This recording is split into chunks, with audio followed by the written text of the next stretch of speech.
தொடர்ந்து இந்த நாளில் ஆண்டுடைய வார்த்தையை நாம் தியானிக்க போகிறோம். ஆதியாகமத்தின் புஸ்தகம் 26ஆம் அதிகாரம் 13வது வசனத்தை வாசி. அவன் ஐஸ்வர்யவானாகி வர வர விருத்தி அடைந்து மகா பெரியவனானான். நம்ம எல்லாரும் விருத்தி அடைய வேண்டும் என்று கர்த்தர் விரும்புகிறார். அப்படியே இருந்தது போலவே இருக்க கர்த்தர் விரும்பல. ஆதாம் ஏவாளை படைத்து 2 பேரை மட்டும்தான் வச்சுட்டு சொன்னார், நீங்கள் பழுகி பெருகுங்கள்னு சொன்னார். நீங்க பெருகுங்க, அதாவது விருத்தி அடைங்க, நீங்க இன்னும் பெருகி கொண்டே போங்க அல்லது ஆசீர்வாதமா இருங்கன்னு சொல்லி ஆண்டவர் அன்று மனிதர்களாய் முதல்ல ஏற்படுத்தப்பட்டவர்களுக்கு ஆண்டவர் அன்னைக்கு அந்த வாக்குறுதியை தந்தார். அது படிப்படியாய் வரும் பொழுது நோவாவையும் ஆசீர்வதித்து நீ விருத்தி அடையுங்க அப்படின்னு சொல்லிட்டு ஆண்டவர் சொல்லுகிறார். ஆபிரகாமையும் அதே தான் சொல்லுகிறார், நீங்க பழுகி பெருகுங்க, நீ ஆசீர்வதிக்கப்பட்ட நீ பெருக பண்ணுவேன், உன் பேரை நான் என்ன பண்ணுவேன், பெருமைப்படுத்துவேன் சொல்லிட்டு ஆண்டவர் பெருகணும் விருத்தி அடையணும்னு ஆண்டவர் சொல்லுகிறார். இந்த இடத்துல இந்த வசனம் யாருக்குரியது என்றால் ஈசாக்குரியது. ஈசாக்கை பற்றி ஆண்டவர் இந்த இடத்துல எழுதி வைத்திருக்கிறார். அவன் ஐஸ்வர்யவானாகி வர வர விருத்தி அடைந்து மகா பெரியவனானான். நீங்களும் நானும் ஏழைகளாய் அல்லது ரொம்ப கஷ்டப்படுகிறவர்களாய் அப்படியே இருக்கும்படி கர்த்தர் விரும்புவது கிடையாது. சில குறைவுகள் நம்முடைய வாழ்க்கையில் இருந்தாலும் சில காலத்தில் கர்த்தர் ஒரு உயர்வை நம்முடைய வாழ்க்கையில் எதிர்பார்க்கிறார். எல்லாரும் குறைஞ்சிக்கிட்டே இருக்கிறது இல்லை, எல்லாரும் உயர்ந்துக்கிட்டே இருக்கிறது இல்லை. ஆண்டவர் மாற்றி ஆண்டவர் என்ன பண்ணியிருக்காரு, ஒவ்வொருத்தவங்களையும் அமைத்திருக்கிறார். நம்ம குறைவுபட்டே இருக்கணும்னு அவசியம் இல்லை. ஆண்டவர் நம்மை ஒரு பெருக்கத்துக்குள்ளே ஒரு உயர்வுக்குள்ளே கொண்டு வர விரும்புகிறார். அல்லேலூயா. அதனாலதான் ஆண்டவர் இப்படிப்பட்ட வாக்குத்தத்தங்களை தருகிறார். என்ன சொல்றாரு, நீங்க கடன் வாங்க அல்ல கடன் கொடுக்கிறவர்களாய் நான் உங்களை என்ன பண்ணுவேன், மாற்றுவேன். அப்படியானால் நம்ம இன்னொருத்தவங்கள்ட்ட வாங்குற நிலைமையிலிருந்து மற்றவங்களுக்கு கொடுக்கிற நிலைமைக்கு கர்த்தர் கொண்டு வருவாராம். இதுதான் ஆண்டவருடைய சித்தமாக இருக்கிறது. அப்படிப்பட்ட ஒரு உயர்வை தான் நமக்கு ஆண்டவர் தரும்படி விரும்புகிறார். ஏழைகளாய் ரொம்ப கஷ்டப்பட்டு இருக்கும்போது நிறைய விஷயங்கள்ல நம்ம போராட வேண்டியது இருக்கும். ஆண்டவரை நம்ம ஃப்ரீயா ஆராதிக்க முடியாது. உணவுக்காகவும் உடைக்காகவும் நம்ம கவலைப்பட்டு கொண்டே இருக்கணும். ஆண்டவர் சொல்றார், இவைகள் எல்லாம் நான் உங்களுக்கு கூட கொடுப்பேன். அப்படியானால் நம்மளை ஆண்டவர் ஆசீர்வதிக்கிற ஒரு இடம் ஒன்று இருக்குது. அதனால இந்த இடத்துல இருக்கிறவங்க கர்த்தர் நம்ம குறைஞ்சிக்கிட்டே இருப்போம்னு நம்ம நினைக்க வேண்டாம். கர்த்தர் ஒரு நாள் நம்மை விருத்தி அடைய பண்ணுவார். எத்தனை பேர் நம்புறீங்க? கர்த்தர் ஒரு நாள் நம்ம எல்லா விஷயத்திலையும் நம்மை பெருக பண்ண உண்மையுள்ளவராக இருக்குதா? நம் கவலை இல்லாமல் தேவனை ஆராதிக்க வேண்டும். மற்றவங்களுக்கு முன்பாக தலை குனிந்து அல்ல, ஏங்கி அல்ல, ஆசீர்வதிக்கப்பட்டவர்களாக இருக்கும்படி கர்த்தர் விரும்புகிறார்.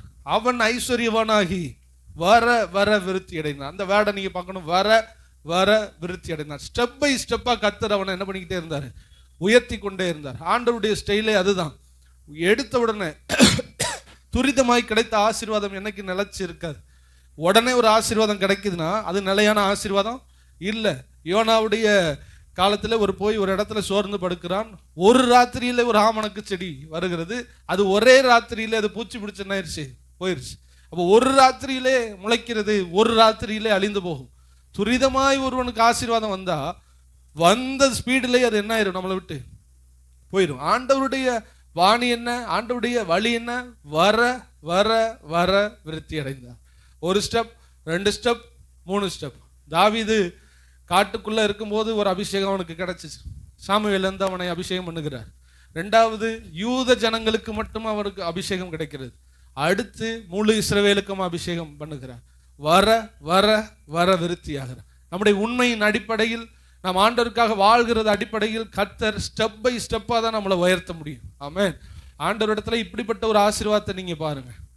ஃபர்ஸ்ட் பேசிக்கான ஒரு விஷயம், அப்புறம் நம்பி ஒரு ஆசீர்வாதம், இன்னும் அதில் உண்மையா இருக்கும்போது அடுத்த கட்டத்தில் ஒரு ஆசீர்வாதத்துக்குள்ள கர்த்தர் கொண்டு வருவார். வர வர வர அந்த 3 வேட புரிஞ்சுக்கிறங்க, 3 ஸ்டேஜா கொடுக்குறார். வர வர வர விருத்தி அடைந்தான். ஹல்லேலூயா. அவன் மகா பெரியவனாகி, அந்த 3வது ஸ்டேஜ் வரும்போது அவனை மகா பெரியவனாக்குகிறார். ஹல்லேலூயா. பெரியவனாக்கி அவனுக்கு ஆட்டு மந்தையையும் மாட்டு மந்தையையும் அநேக பணிவிடக்காரரையும் இருந்தபடினாலே பெலிஸ்தியர் அவன் பேரில் பொறாமை கொண்டு, எப்படி ஆண்டவர் ஆசீர்வதிக்கிறார், மற்றவங்க பொறாமைப்படுகிற அளவுக்கு. ஹல்லேலூயா. மற்றவங்களை விட நம்மளை பார்த்து பொறாமப்படுற அளவுக்கு கர்த்தர் நம்மை உயர்த்த உண்மையுள்ளவராக இருக்கிறார். அதனால இந்த வார்த்தையை பிடிச்சி இந்த புது வருஷத்துல ஜெபம் பண்ண ஆரம்பிங்க. ஹல்லேலூயா. கர்த்தர் நம்மளை வர வர வர விருத்தி அடைய பண்ணுவாராக. ஆமென். இது ஈசாக்கை பற்றி எழுதப்பட்டிருக்கிறது. ஈசாக்கு வர வர வர விருத்தி அடைந்தான். இவன் எப்படி விருத்தி அடைந்தான்? இவன் அதற்கு முன்பாக செய்தது என்ன? இவனுடைய கேரக்டர் என்ன? ஏன் இவனை ஆசீர்வதித்திருக்கலாம், ஆண்டவர் ஏன் இவனை ஆசீர்வதிச்சாரு அப்படின்னு சொல்லிட்டு நம்ம ஒரு சில காரியத்தை பார்த்து நம்முடைய வாழ்க்கையிலையும் நம்ம அதை கடைபிடிக்கும் பொழுது நிச்சயமாய் கர்த்தர் நம்மை ஆசீர்வதிப்பார். ஒவ்வொரு ஆசீர்வாதத்துக்கு கீழேயும் நிபந்தனை இருக்கிறது. எல்ஐசி பற்றி விளம்பரம் போடுவாங்க, இவ்வளவு போடுங்க இவ்வளவு என்ன பண்ணுவோம் கிடைக்குன்னு சொல்லிட்டு பெரிய எழுத்துல போடுவான். இவ்வளவு போட்டா இவ்வளவு கிடைக்கும். ஆனா கீழே நிபந்தனைக்கு உட்பட்டதுன்னு வேக வேகமா விளம்பரத்துல சொல்லுவாங்க. கேட்டிருக்கீங்களா? உங்கள் ஃபண்டை இது போடுங்க, இது மியூச்சுவல் ஃபண்ட், என்னது சந்தை அபாயத்துக்கு உட்பட்டு கட கட கட கடன்னு போடும். அதை கேட்க விட மாட்டான். அதை கேட்காம நம்ம அதில் போட்டு என்ன பண்ணிடணும், கவுந்துடணும்னு அவனுக்கு ஆசை. அப்போ ஆண்டவர் வாக்கு தத்தத்தை கொடுத்துட்டாரு, பழுகி பெருகுவேன் என்று சொல்லுகிறார். அதற்கு கீழே நமக்கு ஒரு நிபந்தனையும் அவர் என்ன பண்ணுகிறார், வைக்கிறார். ஈசாக்கு வர வர விருத்தி அடைஞ்சானா? விருத்தி அடைஞ்சான்னா அதுக்கு முன்னாடி அவன் செஞ்சது என்னங்கிற ஒரு சில நிபந்தனைகள் உள்ளே இருக்கிறது. ஈசாக்கை இப்படிலாம் வாழ்ந்ததுனால தான் ஈசாக்கை கர்த்தர் ஆசீர்வதித்திருக்க கூடும், இல்லை என்றால் ஆண்டவர் ஈசாக்கை ஆசீர்வதிச்சிருக்க முடியாது. எனவே ஈசாக்கு என்னென்ன செஞ்சா அப்படின்னு சொல்லி நம்ம குறித்த நேரத்துக்குள்ளே நாம் பார்த்து நிறைவு செய்ய போகிறோம். ஈசாக்கிட்ட முதலாவது இருந்தது கீழ்ப்படிதல். ஹல்லேலூயா. சரியான கீழ்ப்படிதல் அவனுக்குள்ள இருந்தது. அவன் தகப்பனுக்கும் தாய்க்குமே பேசிக்கா கீழ்ப்படிறவனா இருந்தான். அவன் ஒரு நல்ல ஒரு 35-40 வயசு இப்படி இருக்கும்போது அவனை பலி செலுத்துவதற்காக தகப்பனை அழைச்சிட்டு போறான். தகப்பனை அழைச்சிட்டு போகும்போது தெரியுது மேல பலி செலுத்த ஆடு என்ன பண்ணணும், கொண்டு போகணும். ஆனா ஆடு என்ன பண்ணல, கொண்டு போகல. 3 நாள் பிரயாண தூரம் மலைக்கு போறாங்க. விறகை இவன் தான் சுமந்துட்டு போறான். அப்பா ஆடு எங்கப்பா, ஆடு எங்கப்பான்னு கேட்கிறான். அவர் சொல்றாரு, கர்த்தர் பார்த்துக்கொள்வார், கர்த்தர் பார்த்துக்கொள்வார். சொல்ல சொல்ல இவன் என்ன சின்ன பயலா புரியாம இருக்கிறதுக்கு இவனுக்கு என்ன ஆயிடுச்சு, புரிஞ்சு போச்சு. ஆடு வேற யாரும் இல்லை, நம்ம தாண்டா இன்னைக்கு ஆடு. அப்பா நம்மளை இன்னைக்கு போட்டு தள்ள போறாரு. அப்படி அவர் விசுவாசம் சொல்லிட்டு இன்னைக்கு நம்மளை என்ன பண்ண போறாரு, காலி பண்ண போறாருன்னு அவனுக்கு புரிஞ்சு போச்சு. 3 நாளா பார்த்தான், அப்பா கீழே இல்லாத ஆடாப்பா மேல நிக்க போகுது அப்படின்னு சொல்லிட்டு 3 நாள் வாயை பொத்திக்கிட்டு தாய் தகப்பனுக்கு கீழ்ப்படிந்து மேலே போறான். மேலே போய் பலிபீடத்தை கட்டியாச்சு, கட்டைகளை அடுக்கிறான். இவன் கட்டைக்கு இவன் போறதுக்கு இவனே பலிபீடத்தை என்ன பண்றான், தயார் பண்றான். சின்ன பையன் இல்லை. பலிபீடம் என்றால் 4 முக்களையும் 4 கொம்புகள் இருக்கும், அப்படி ஊசியா. அது எதுக்குன்னா அந்த ஆடு மாடு அசையும் போது இந்த 4 காலையும் முடிச்சு கட்டி வச்சிருவாங்க, 4 கொம்பை ரெடி பண்ணுவாங்க. இதுல பலிபீடத்துல இவன் தன்னையே வாலண்டியரா என்ன பண்றாரு, ஈசாக்கு போய் படுத்துக்கிறார். எந்த பிள்ளையினால் அப்படி செய்ய முடியும்? ஈசாக்குக்கு அப்படிப்பட்ட ஒரு கீழ்ப்படிதல். தாய் தகப்பனுக்கு மட்டுமல்ல, தேவன் தன்னை பார்த்து கொண்டிருக்கிறார் என்று சொல்லி தேவனுக்கு அவன் கீழ்ப்படிஞ்சு தன்னைத்தானே சாஷ்டாங்கம் அந்த இடத்துல என்ன பண்றான், ஒப்பு கொடுக்கிறான். அல்லேலூயா. அப்படிப்பட்ட அவன் மேல ஒரு கத்தியினுடைய ஒரு நுனிபடாம கர்த்தர் காப்பாற்றினார். ஆமென். அல்லேலூயா. நீங்க ஆண்டவருக்கு கீழ்ப்படிஞ்சு பாருங்க, உங்களுக்கு ஒரு சேதமும் வராமல் கர்த்தர் பாதுகாப்பார். ஈசாக்கை ஏன் வர வர விருத்தியாக்கினார்? அவன் தேவனுக்கு கீழ்ப்படிந்தவன், அவன் தன்னுடைய தாய் தகப்பனுக்கு கீழ்ப்படிந்தவன், மற்றவர்களுக்கு முன்பாக தன்னை ஒரு கீழ்ப்படிதல் உள்ளவனாய் அவன் காட்டிக்கொண்டான். இது மட்டுமல்ல, அவன் வாழ்ந்த நாட்களிலே ஆபிரகாம் காலத்துல ஒரு பெரிய பஞ்சம் வந்துச்சான். அந்த பஞ்சத்தை காட்டிலும் பெரிய பஞ்சம் இவன் வாழ்ந்த நாட்களிலே வருகிறது. இவர் அப்பா என்ன பண்றாரு, ஈசாக்குடைய அப்பா இதுக்கு முன்னாடி பஞ்சம் வரும்போது எகிப்துக்கு போயிட்டார். ஈசாக்குக்கு தெரிஞ்ச வழியெல்லாம் அப்பா பஞ்சம் வரும்போது இப்ப எங்க போயிட்டாரு, எகிப்துக்கு போயிட்டாரு. நம்மள என்ன பண்ணிருந்தோம், இப்ப எகிப்துக்கு போகணும் அப்படின்னு சொல்லும்போது ஆண்டவர் சொல்லுகிறார், நீ எகிப்துக்கு போக வேண்டாம், நீ என்ன பண்ணு, பெலிஸ்திய ராஜா அபிமெலேக்கு இடத்துல நீ போய் என்ன பண்ணு, அங்கே தங்கியிருன்னு சொன்ன. பஞ்சம் எங்க சாப்பாடு கிடைக்குமோ அங்கதான் என்ன பண்ணுவோம், போவோம். அதான இயல்பு. ஆனா இங்க பெலிஸ்தியர் இடத்துல ரொம்ப உணவு கிடைக்குதான் அங்க போடப்படல. இங்க இனிமேதான் விதை விதைக்க வேண்டும், இனிமேதான் அது முளைக்கணும். அது எல்லாரும் விட அங்க ஆசீர்வாதமா இனிமேதான் அவன் வரணும். ஆனா பேசிக்கா பார்த்தா பெலிஸ்திய நாட்டை விட எகிப்து நாட்டில் அதிகமான ஆசீர்வாதங்கள் இருந்தது. இதுக்கு முன்னாடி அப்பாவும் அதை தான் செஞ்சார்.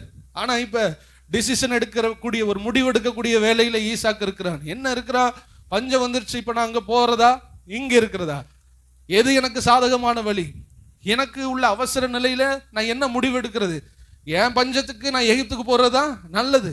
என்னுடைய பிள்ளைகள் ஏசாவும் யாக்கோவும் நல்ல வளர்ந்து சேஷ்ட புத்திர பாகத்தெல்லாம் வித்து போட்ட அந்த நாள் வித்துட்டான். அவ்வளவு விவரமா பிள்ளைய வளர்ந்தாச்சு, இவனும் வளர்ந்தாச்சு. இப்படிப்பட்ட சூழ்நிலையில் ஒரு பஞ்சம், பிள்ளைகளை யார் காப்பாத்துறது, தன்னை யார் காப்பாத்துறது, என்ன முடிவு எடுக்கிறது அப்படின்னு சொல்லும்போது தான் ஒரு சொந்த முடிவை எடுக்காமல் கர்த்தர் என்ன சொல்லுகிறாரோ அந்த முடிவை எடுத்து கர்த்தருக்கு அப்படியே கீழ்ப்படிந்தான்.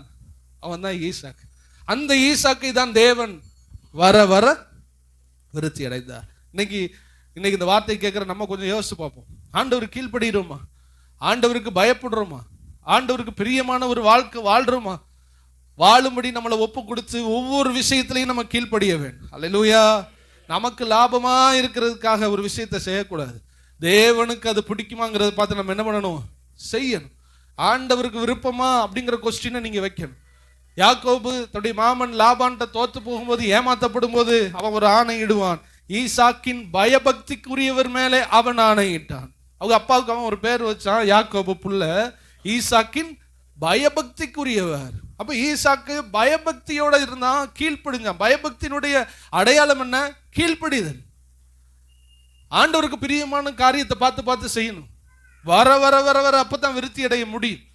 நம்ம நினைச்சதை நம்ம செஞ்சோம், நம்ம பிடிச்சதை செஞ்சோம், நம்ம விரும்பினதை செஞ்சோம், நமக்கு லாபமா இருக்கிறது செஞ்சோம், நான் இஷ்டப்படி செஞ்சோம், இல்ல மனுஷன் சொல்றது செஞ்சோம், இல்ல ஃப்ரெண்டு சொல்றது செஞ்சோம், இல்ல மற்றவங்க சொல்றது செஞ்சோங்கிறதுனா அப்படி நம்ம ஒரு வேலை வாழ்ந்தோம்னா கர்த்தருடைய ஆசீர்வாதத்தை நம்ம வாங்கி கொள்ள முடியாது. நம்ம யாருடைய கர்த்தருடைய ஆசீர்வாதத்தை வாங்கணும்னா யார் பேச்சை கேட்கணும்? கர்த்தருடைய பேச்சுக்கு. ஈசாக்கு கீழ்ப்படிந்தான், எனவே கர்த்தர் அவனை சொல்லுங்க வர வர விரித்து. என்ன செஞ்சாலும் செய்யறதுக்கு முன்னாடி ஒரு ஜெபம் பண்ணிருங்க. ஆண்டவரே, இது உங்களுக்கு சொல்லுங்க சித்தமா? ஒளியானது பூமியில வந்திருந்தும் சிலர் ஒளியின் இடத்துல வராது இருக்கிறார்கள். அப்படின்னா என்ன அர்த்தம்? ஒளி வந்துருச்சு, ஒளியை பார்த்துட்டு ஐயோ வெளிச்சத்துக்குள்ள போகக்கூடாதுன்னு இருளுக்குள்ள போறாங்க. ஏன் வெளிச்சத்துக்குள்ள வரலைன்னா, வெளிச்சத்துக்குள்ள வந்தா என்ன பண்ணிடுவோம்? நம்முடைய எல்லாமே வெளியில தெரிய ஆரம்பிச்சு. அப்ப வெளிச்சத்துக்குள்ள சிலர் வராமல் இருக்கிறார்கள். அப்படின்னா அவங்களுக்கு ஆண்டவர் பிடிக்காதுன்னு தெரியும். நல்லா கவனிங்க, ஆண்டவருக்கு பிடிக்காது. இதை செய்யக்கூடாது, இதை செய்யலான்னு தெரியுமா? தெரியாதா? தெரியும். தெரிஞ்சும் தெரியாததை போல, கண்டுகொள்ளாதது போல சில வேலைகளில் நம்ம என்ன பண்ணுவோம்? நம்முடைய இஷ்டத்துக்கு சில வேலைகளில் நம்ம காரியத்தை என்ன பண்ணிடுறோம்? செஞ்சிடும். அதனாலதான் நம்முடைய வாழ்க்கையில் ஒரு உயர்வை காண முடியவில்லை. ஃபர்ஸ்ட் நமக்கு ஒரு தோல்வியே போல இருக்கலாம், ஆனால் ஆண்டோடைய சித்தத்தின்படி நீங்க செஞ்சீங்கன்னு வச்சுக்கிறீங்களேன், வர வர வர வர கர்த்தர் உங்களை விருத்தியாக்குவார். ஈசாக்குக்கு ஐயா நான் போய் எகிப்துல நான் நல்லா இருந்திருப்பேனே அப்படின்னு நினைச்சிருப்பான். இங்க ஒண்ணுமே இல்லை, ஆனாலும் கர்த்தர் அவனை பெரிய ஐஸ்வர்யவானாக்கி, அந்த வசனத்துல வாஸ்தவம்ல அவன் ஐஸ்வர்யவானாகி வர வர விருத்தி. எப்படிப்பட்ட கீழ்ப்படிதல் பாரு! அப்படி ஒரு கீழ்ப்படிதல் வந்ததுனாலதான் கர்த்தர் அவனை உயர்த்தி மேன்மைப்படுத்தி அவனை ஐஸ்வர்யவானாய் கர்த்தர் மாற்றினார். கரங்களை வேத்துற அல்லேலூயா சொல்லுவோமா? உங்க வாழ்க்கையில என் வாழ்க்கையில இந்த முதல் காரியத்தை நீங்க கடைபிடிச்சு பாருங்க, நிச்சயமா உங்களை கர்த்தர் நீ உயர்த்த ஆரம்பிப்பார். அல்லேலூயா. தமக்கு பயப்படுகிறவர்களுக்கு நிச்சயமா அநேக ஆசீர்வாதங்களை கர்த்தர் வைத்திருக்கிறார். அவருக்கு பயந்து வாழ்ந்து அவருக்கு பிரியமானதை செஞ்சா அவர் நிச்சயமா உங்களை கைவிடவே மாட்டார். அவர் உங்களை உயர்த்தியே தீருவார். உங்களை ஆசீர்வதிக்காம வேற யார் அவர் ஆசீர்வதிப்பார்? அல்லேலூயா. நல்லா கவனிங்க. நம்ம வீட்டிலே 4 பிள்ளைங்க இருந்தாலும் ஒரு பிள்ளை நம்ம கீழ்ப்படிஞ்சு இருந்து நம்ம பிரியமானதை செய்யும் போது நம்முடைய பார்வையெல்லாம் அந்த பிள்ளை மேலதான் போகும். அது மாதிரி ஆண்டவர் கீழ்ப்படிஞ்சு வாழ்றவங்க மேலதான் கர்த்தருடைய ஆசீர்வாதத்தின் கரம் இருக்கும். அல்லேலூயா. ஆண்டவருடைய ஆசீர்வாத கரம் யார் மேல இருக்கும்? அவருக்கு கீழ்ப்படுகிறவங்க மேலதான் இருக்கும். ஆண்டவர் இயேசு கிறிஸ்துவை பற்றி எழுதப்பட்டிருக்கிறது, அவர் மரண பரியந்தம் தன்னை தாழ்த்தி அடிமை ரூபம் எடுத்து அவர் அப்படியே கீழ்ப்படிந்தார். கீழ்ப்படிந்ததினால் எல்லாவற்றுக்கும் மேல அவர் என்ன பண்ணினார்? உயர்த்தினார். உங்களை எல்லாவற்றுக்கும் மேல உயர்த்தணும்னா நீங்க எல்லாரை விட அதிகமா ஏசப்பாவுக்கு என்ன பண்ணணும்? கீழ்ப்படி. இன்னையிலிருந்து அப்படி ஒரு ப்ரேயர் பண்ணுங்க. ஆண்டவரே, இப்ப எனக்கு நஷ்டமா இருக்கும், இப்ப எனக்கு தோல்வியா இருக்கும், ஆனா நீர் தருகிற ஆசீர்வாதமே ஐஸ்வர்யத்தை தரும். மற்றதுல ஆமணக்கு செடி ஒரு ராத்திரியில வரும், ஒரே ராத்திரியில அது எனக்கு தேவையே இல்லை. அல்லேலூயா. அப்ப அவன் கீழ்ப்படிந்தான். இரண்டாவது, அவன் தேவனுக்கு முதலிடம் கொடுத்தான். கவனிங்க, ஈசாக்கு ஆண்டவர் ஏன் ஆசீர்வதிச்சார்? இரண்டாவது, தேவனுக்கு முதலிடம் கொடுத்தான். அவனுக்கு எல்லாரையும் காட்டிலும் தேவன் தான் அவனுக்கு ஃபர்ஸ்ட். தேவன் தான் அவனுடைய இருதயத்தில் முதலாவது இருக்கிறார். அவன் வீட்டில் ஒரே பிள்ளை, சாராளுக்கு பிறந்ததுல அவன் ஒரே ஒரு பிள்ளை. ஆனால் இங்கிட்ட ஆகாருக்கு பிறந்ததுல இஸ்மவேல் இருக்கிறான். இஸ்மவேல் வளர்ந்து வருகிறான்.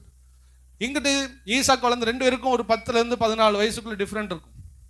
வளர்ந்து இருக்கும்போது அண்ணன் இஸ்மவேல் என்ன பண்றான்? ஈசாக்கு என்ன பண்ணிக்கிட்டு இருக்கான்? கேலி பண்றது, அடிக்கிறது, துன்புறுத்துறது, அவனை சிறுமப்படுத்தி நடத்துறது, மொத்தத்துல பிடிக்காம அவனை நடத்துறது. ஆனா இவன் தான் வேலைக்காரி மகன், இவன் தான் எஜமானன். ஆனா இந்த ஈசாக்கை இவன் என்ன பண்றான்? ரொம்ப ஹார்ஷா, ரொம்ப ஒடுக்குறான். இவனுக்கு சகோதர பாசம் என்பதை ஈசாக்குக்கு கிடைக்கல. உங்களுக்கு புரிஞ்சுச்சா? ஈசாக்கு ஒத்த பிள்ளையா வீட்டுக்குள்ள சுத்திக்கு இருக்கான். சரி, அண்ணனோட போய் அண்ணன் இஸ்மாயில் என்ன விளையாடுவோமான்னு கேட்டா ஓடுறா அப்படின்னு சொல்லி மண்டையில கொட்டுறது, அடிக்கிறது. இந்த பிள்ளைக்கு ஃப்ரெண்டும் கிடையாது, ஒன்றும் கிடையாது. கூட ஒரு பிள்ளை பிறந்திருக்கா, அதுவும் இல்லை. ஒத்தையும் சத்தையுமா சுத்திக்கு இருந்தவனுக்கு ஒரே ஒரு நம்பிக்கை, ஒரே ஒரு ஆறுதல், ஆண்டவராகிய தேவன் மாத்திரமே. லேலூயா. இதெல்லாம் பைபிள்ல இருக்கா? நீங்க தான் புரிஞ்சுக்கணும். லேலூயா, நீங்க தான் புரிஞ்சுக்கணும். அவன் ஒரு ஆளு தான். அவனுக்கு அண்ணனுடைய பாசம் கிடையாது, அவனுக்கு யாருடைய பாசம் கிடையாது, விளையாடவும் யாரும் கிடையாது. அப்பா அம்மாவோட விளாண்டா அப்பா அம்மா கிளபோல்டு, அது 100 வயசுல பெத்தெடுத்து அது எந்திரிக்க முடியாம உட்கார்ந்துருக்கு. அப்பா அம்மா யாரோட விளையாடுவான்? ஒத்தாளா சுத்திக்கிட்டே இருந்தவனுக்கு ஒன்னே ஒன்று தெரியும், என் தேவனே எனக்கு முதலிடம். கரங்களை வித்து அல்லேலூயா சொல்லுங்க. அவன் உள்ளத்துல எல்லாம் அவனுக்கு தேவனே முதலிடமா இருந்தார். அவன் ஒரு கஷ்டம்னா போய் ஆண்டவர்கிட்ட தான் ஜெபம் பண்ணுவான். ஒரு கண்ணீர், ஒரு அழுதான்னா ஆண்டவர்கிட்ட தான் போய் அழுவான். சந்தோஷம்னா அது யார்கிட்ட போய் அழுவான்? ஆண்டவர்கிட்ட தான் போய் அழுவான். ஈசாக்குக்கு அவரே எல்லாவற்றுக்கும் எல்லாமாய் மாறினார். இன்னொரு நான் ஒரு எடுத்துக்காட்ட சொல்றேன், உங்களுக்கு எல்லாம் தெரிஞ்சதுதான். ரொம்ப நாள் இப்படி போய்கிட்டு இருக்கோன்னு இப்படி ஒத்தையா சுத்துறான். இவனுக்கு ஒரு கல்யாணத்தை முடிச்சு வைப்போம் அப்படின்னு சொல்லிட்டு எலியாசரை அனுப்புகிறார். போய் நாள் கணக்கில் ஆகுறது, எலியாசர் வரல.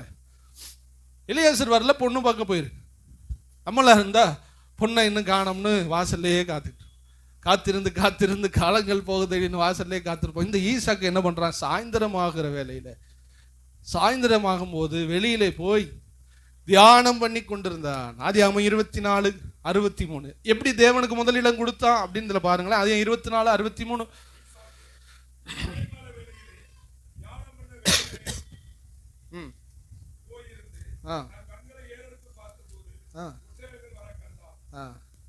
ஒட்டகங்கள் வர கண்டான். அப்ப பாருங்களேன், இங்க ஈசாக்குக்கு இருந்த ஒரு பெரிய தேவனுக்கு முதலிடம் கொடுத்தான்னா அவன் என்ன செஞ்சான்னா, ஈசாக்கு சாயங்கால வேலையிலே தியானம் பண்ண வெளியிலே போயிருந்து, சாயந்தரம் ஆயிட்டா நம்ம என்ன பண்ணுவோம்? அப்பதான் ஒரு ரிலாக்ஸ் கிடைக்கும். பெண்கள் பாவம் நீங்க வீட்டிலே இருப்பீங்க, ஆண்கள் அப்பதான் கொஞ்சம் வெளியில போய் கொஞ்சம் ரிலாக்ஸ் பண்ணுவாங்க. இவனுக்கு நல்ல ஒரு வாலிப வயசு. இவன் இப்ப சாயந்தரம் ஆனா, ஃபர்ஸ்டே சொன்னேன், இவனுக்கு விளையாடவோ ஃப்ரெண்ட்ஸோ யாருமே இல்லை. இவனுக்கு ஃப்ரெண்டு யாரு? தேவனே தான் ஃப்ரெண்டு. டெய்லி இவனுடைய பழக்கம் என்ன? சாயந்தரம் ஆன உடனே ஒரு வயல்வெளிக்கு போவான், வயல்வெளியிலே நடந்து கொண்டே தியானம் பண்ணி கொண்டே இருப்பான். இவன்கிட்ட எந்த பைபிள் இருந்துச்சுன்னு கொஞ்சம் சொல்லுங்க. புதிய ஏற்பாடு இருந்துச்சா? பழைய ஏற்பாடு இருந்துச்சா? ஒத்த வாக்கியம் இருந்துச்சா? யூடியூப்ல சாம்ஜபத்திரையா இவருக்கு பிரசங்கம் பண்ணாரா? ஒண்ணுமே இல்லப்ப. இவர் என்னதான் ஐயா தியானம் பண்ணாரு? ஒண்ணுமே இல்லாம இருக்கும் போதே ஈசாக்கு தியானம் பண்ணுவாரு. ஆனால் உங்களுக்கு எல்லாமே இருக்கு, நீங்களும் நானும் தியானம் பண்ணக்கூடாதா? ஈசாக்கு நியாய தீர்ப்பு நாள்ல நின்று சொல்லுவார், பைபிளே இல்லாம சாயந்தரம் நான் என்ன பண்ணியிருக்கேன்? ஜெபம் பண்ணி தியானம் பண்ணியிருக்கேன், பைபிளை தியானம் பண்ணியிருக்கேன். என்ன அதிசயம்! இதுக்கு முன்னாடி என்ன நடந்துச்சு? யாரு என்ன சொன்னா? ஒண்ணுமே இல்லை. எதை தியானம் பண்ணா? ஒண்ணுமே இல்லை. இல்லாத பொழுதும் தேவன் மேல அவ்வளவு ஆசை, அவ்வளவு வாஞ்ச, அவ்வளவு தியானம் பண்ணி தேவனோடு கூட இணைஞ்சு பிரேயர் பண்ணி துதிச்சு, அந்த வயல்வெளியில இளம் வயசுல போன் எடுத்து பப்ஜி விளையாடல, போன் எடுத்து கேம் விளையாடல. இன்னைக்கு காலத்துல விளையாடுவாங்க, அன்னைக்கு எதுவுமே இல்லைனாலும் ஈசாக்கு முதலிடத்தை தேவனுக்கு கொடுத்திருந்தார். அல்லேலூயா. பொண்ணு வருதுன்னு பார்த்துக்கிட்டு இருக்கிற, இங்க இருந்து அவ பாக்குற ஒட்டகத்தை அவன் பார்த்துட்டான், இங்க இருந்து பாக்குற, யார் அது? அவர் தான் நீ கட்ட போற மாப்பிள்ள. மேல இருந்து அப்படியே இறங்கி வரான். அப்பதான் வந்துட்டு சரி பொண்ணு வந்துருச்சு போலன்னு சொல்லிட்டு நடக்க ஆரம்பிச்சு விஷயத்த சொல்றாங்க. அப்புறம் அவளை திருமணம் செய்யறான். அதுல ஒரு வசனம் இருக்கும், தன் தாய் இழந்த சோகத்தை மறந்து ரெபெக்காளை. அப்போ இவனுக்கு கூட பிறந்த அண்ணனும் இல்லை, அம்மாவும் இல்லை. இவனுக்கு பொழுதுபோக்கு யாரு? தியானம், பைபிள், ஜபம், துதி, ஆராதனை. இந்த ஈசாக்கு தான் வர வர விருத்தி அடைந்த. இன்னைக்கு பைபிள் இருக்க, சாயந்தரம் எடுத்து படிச்சோமா, காலையிலேயே நம்மளால படிக்கிறதுக்கு ரொம்ப கஷ்டமா இருக்கு. காலையில ஜெபம் பண்ணோமா, சாயந்தரம் ஜெபம் பண்ணோமா, சாயந்தரம் ஜெபம் பண்ண என்னத்தை போட்டு இரவும் பகலும் தேவனோட இருந்தான் பாருங்க. இவனையே கர்த்தர் வர வர வர வர விருத்தி அடைந்தார். அல்லேலூயா. அதனால நீ புரிஞ்சுக்கிறீங்க, ஈசாக்கு மனசுல வச்சுக்கிறீங்க. உங்க பைபிள் பார்க்கும்போது ஈசாக்கு உங்களை மேல வச்சு ரொம்ப திட்டுவார். ஏய் நீலாம் விசுவாசின்னு சொல்லிடாத, ஓடிடு. பைபிளை வச்சுக்கிட்டு, அதுவும் இந்த பைபிள் இல்லை, இன்னொரு பைபிள். அது இந்த புது வருஷம் ஆகிட்டோன்னா புது பைபிள் மட்டும் தான் வாங்குவோம். ஆனால் என்ன பண்ண மாட்டோம்? படிக்க மாட்டோம். ஐயோ அந்த பைபிள் நல்லா இருக்கே, நேற்று நான் பார்த்தேன் பெரிய பைபிள், இதை விட பெருசா இருந்துச்சு, சூட்கேஸ் மாதிரி இருக்கு, இந்த பா சிதம்பரம் கொண்டு வர்றாருல பட்ஜெட் தாக்கல் பண்ணுவோம் அது மாதிரி இருந்துச்சு. அப்போ பார்த்தேன், சரி முதல்ல இந்த பைபிளை ஒழுங்கா படிப்போம், அப்புறம் பெரிய பைபிளை வாங்குவோம். அது மாதிரி நான் நினச்சிக்கிட்டேன். ஈசாக்கு பாப்பாரு, டேய் உன்கிட்ட என்ன பைபிள் இருக்குது, என்கிட்ட ஒரு பைபிளும் இல்லை. உன்கிட்ட எவ்வளோ யூடியூப்ல நல்ல நல்ல சேனல் இருக்குது, என்கிட்ட ஒன்றுமே இல்லை. உன்கிட்ட எவ்வளவு நல்ல நல்ல ஒத்த வாக்கியம், ஒரு வேர்டை எடுத்தா இவ்வளவு தேடுற மாதிரி எத்தனை இருக்கு, எவ்வளவு வசதிகளை உங்களுக்கு கொடுத்து வச்சோம். இந்த 2026 வாழ்ந்த பிள்ளைகளா, நீங்க பைபிளே படிக்கலடா, அப்புறம் எப்படி உங்களை ஆசீர்வதிப்பாரு? நம்மளை பார்த்து என்ன பண்ணுவாரு? கேட்பார். அல்லேலூயா. ஈசாக்கை வர வர விருத்தியாக்கினார். காரணம், வர வர விருத்தி அடைந்தான். காரணம், அவன் இதயத்துல யாருக்கு முதலிடம் சொல்லுங்க? தேவனுக்கே முதலிடம். அவனுக்கு சகோதரன் இல்லை, தாய் இல்லை, அதனால அப்படி இருந்தான். நமக்கு எல்லாமே இருந்தாலும் நமக்கு முதலிடம் யாரா இருக்கணும்? நீங்க ஈசாக்கை கொஞ்சம் ஓவர் டேக் பண்ண நினைச்சீங்கன்னா இப்படி பண்ணுங்க. ஈசாக்கு, உனக்கு அண்ணன் இல்லை, தம்பி இல்லை, தங்கச்சி இல்லை, உங்க அம்மாவும் இல்லை, அதனால உனக்கு வேற இல்லை பைபிள் படிச்ச. எனக்கு எல்லாமே இருந்து நானும் என்ன பண்றேன்? பைபிள் படிச்சேன், வா போட்டிக்கு வா அப்படின்னு சொல்லிட்டு நம்ம போட்டி போடணும். ஈசாக்கிட்டேன் என்னத்தை போட்டி போட அப்படின்னு சொல்றோம். அதனால இன்னைக்கு ஆண்டவருக்கு முதலிடத்தை என்ன பண்ணுவோம்? கொடுப்போம். இதான் ஈசாக்கு செய்த 2வது காரியம். 3வது, ஈசாக்கை வர வர விருத்தி அடைந்தது காரணம் அவனுடைய முயற்சி. அல்லேலூயா. தேவன் அவனை ஆசீர்வதித்தார். ஆனாலும் இவன் தன்னுடைய முயற்சியை விட்டு கொடுக்கவே இல்லை. ஈசாக்கு விதை விதைத்தான். 26:12. ஈசாக்கு அந்த தேசத்திலே, வாசிங்க,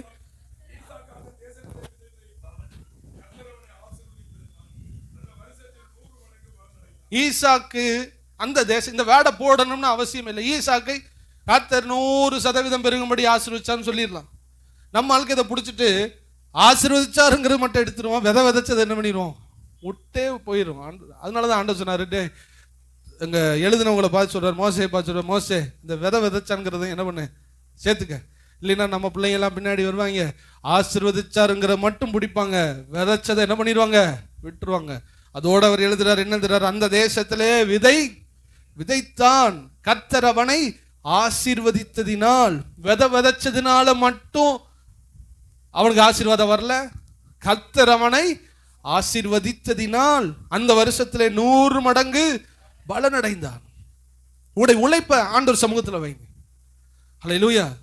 உங்களுடைய வேர்வை, உங்களுடைய உழைப்பு, எல்லா ஃபீல்டுலையும் நீங்க எவ்வளவு கொடுக்கணுமோ அவ்வளவு நீங்க என்ன பண்ணணும்? கொடுக்கணும். சோம்பேறியுடைய வயலை நான் பார்த்தேன், அது முள்காடாய் இருந்ததா. சோம்பேறித்தனமாய் நம்முடைய தொழிலையோ நம்முடைய ஊழியத்தையோ எதுவா இருக்கட்டும், எதை செஞ்சாலும் சுறுசுறுப்பாய் முழு பலத்தோடு நம்ம செய்யும் பொழுதுதான் கர்த்தருடைய ஆசீர்வாதத்தை நம்ம என்ன பண்ண முடியும்? பார்க்க முடியும். சோம்பேறியா இருப்போம் ஆனால் நம்முடைய வீடு முள்காடாய் மாறிப்போம். முள்ளினால், செடிகளால் அப்படியே நிரம்பி இருக்குமா.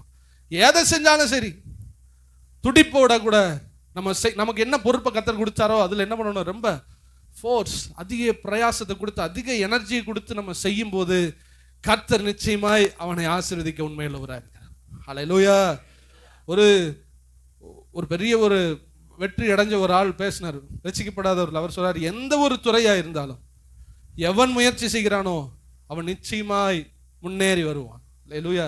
எதா இருக்கட்டும் நம்ம முயற்சி செய்வோமானால் கர்த்தர் நிச்சயமாய் நம்மை உயர்த்துவார். ஈசாக்கு விதை விதைத்தான், கர்த்தர் அவனை ஆசீர்வதித்ததினால் அவன் 100 மடங்கு அந்த வருஷத்துல பலனடைந்தான்.